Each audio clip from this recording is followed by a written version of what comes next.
Hi. Right now we're going to work exercise 7-18, a bank reconciliation.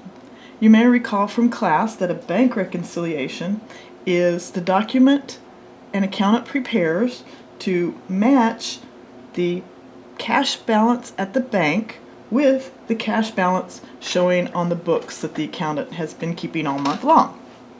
So typically the documentation you would need to prepare this statement, the bank reconciliation, would be you'd need the statement from the bank, which tells you what balance the bank has and what checks have cleared and what deposits have been deposited and accounted for at the bank. You'll need your documentation that you've been keeping all month long, which shows what checks you wrote and what deposits were deposited and what the balance in the cash GL is showing. So you would use that to get your information to prepare this. And it needs to be done once a month at the end of the month so that you know cash is the right amount. All right, so let's just jump in and start preparing a bank reconciliation for Allenby Company exercise 7-18. Okay, the first information we need to understand is that we're going to take the balance at the bank, which is $31,080.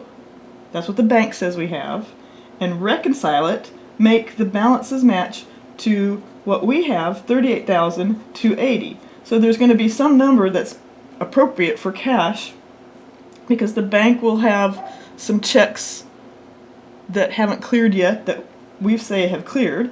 They may not have received some deposits that we know we deposited. They may have taken out some fees. They may have added some kind of interest that we earned. Maybe there was an error or two that we need to adjust for, either at the bank or on our part. And so we need to reconcile these two numbers. There's a reason they don't match. We need to figure that out so we can tell, oh, is our cash amount right? So let's just go ahead and get started. Like every document we prepare, there is an appropriate title, and let's go ahead and tell people that we're working for Allenby Company.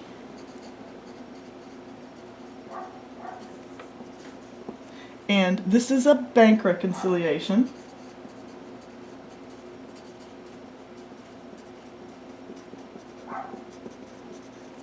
And it's for August 31st.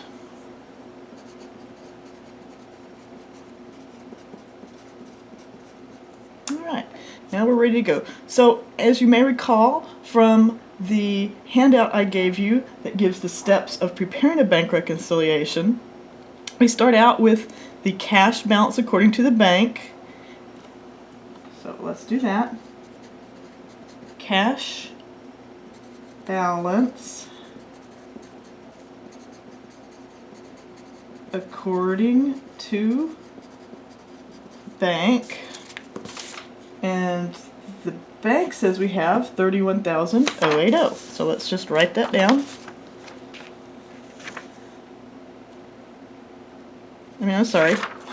They say we have $38,280.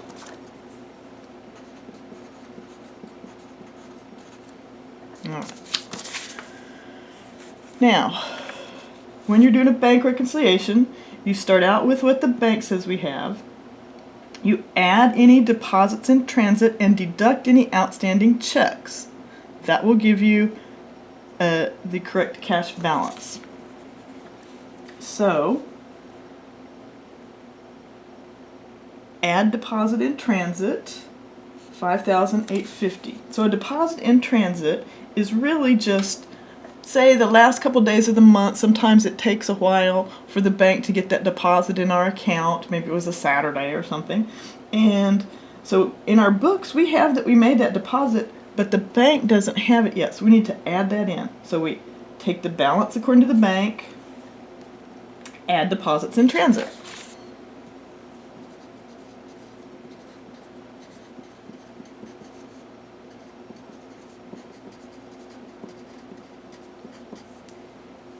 And this says it is 5850.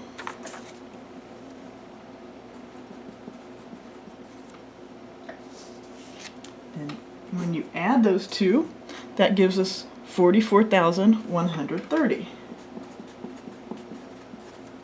The next thing we have to do is deduct outstanding checks. So outstanding checks are simply those checks that we know we wrote and we've mailed them out to our accounts payable or for bills or to pay payments, and we know we wrote those checks and they're going to be cashed, but for whatever reason they haven't cleared the bank yet. But we need to take them out because there really aren't cash that we can access. So deduct outstanding checks, $12,460.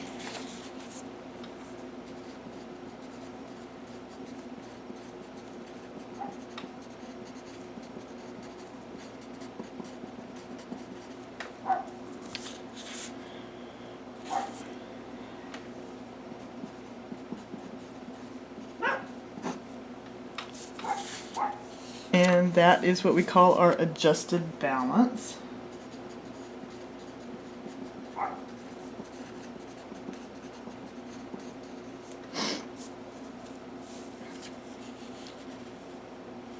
$31,670. All right, so we've taken what the bank says we have, we've added deposits in transit, we've deducted outstanding checks, and so this is a new balance. But it still doesn't quite match what we say we have on our books. So we say we have $31,080. So there's still a little bit of adjusting to go on here.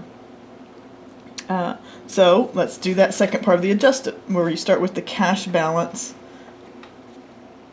according to company records. All right, so we're going to reconcile this to our cash balance.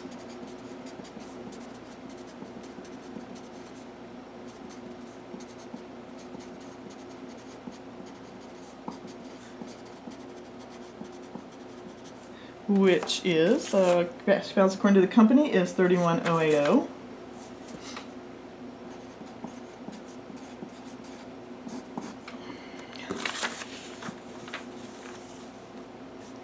And now we need to take care of anything that would be on the bank statement that we don't have in our book. So things like interest the bank paid us, money the bank collected for us, maybe an error.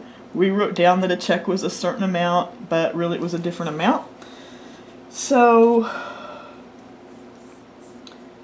a check for $180 was recorded in the check register. So the check register is where the company we're doing the accounting for writes down all the checks that they write. So in the check register at the company's records it says this was $810, but really it was $180. So we need to figure out the difference between $180 and $810. It's called a transposition when you flip numbers. So that difference between that transposition is 630, right? 810 minus 180. It means we actually have $630 more dollars, right? Because it was only a $180 check that we wrote, but we put it down as 810. So that means, hey, we have $630 that we didn't have on the books. And interesting, see how 6 and 3 add up to 9?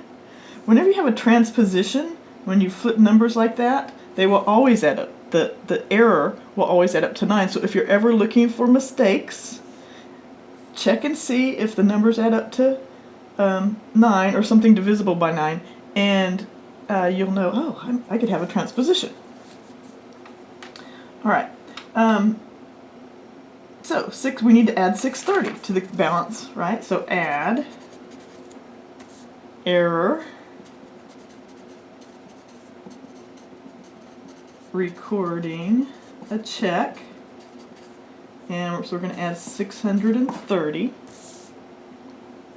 and that gets us to 31,710. All right.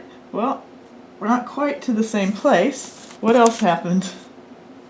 Bank debit memo for service charges, $40. Okay, so that means the bank took $40 out of our account that we didn't account for in our books. So we need to account for them in the books by taking it out because it's the bank removed it from our account. So we deduct service charges. We always deduct service charges if there are any that haven't already been recorded.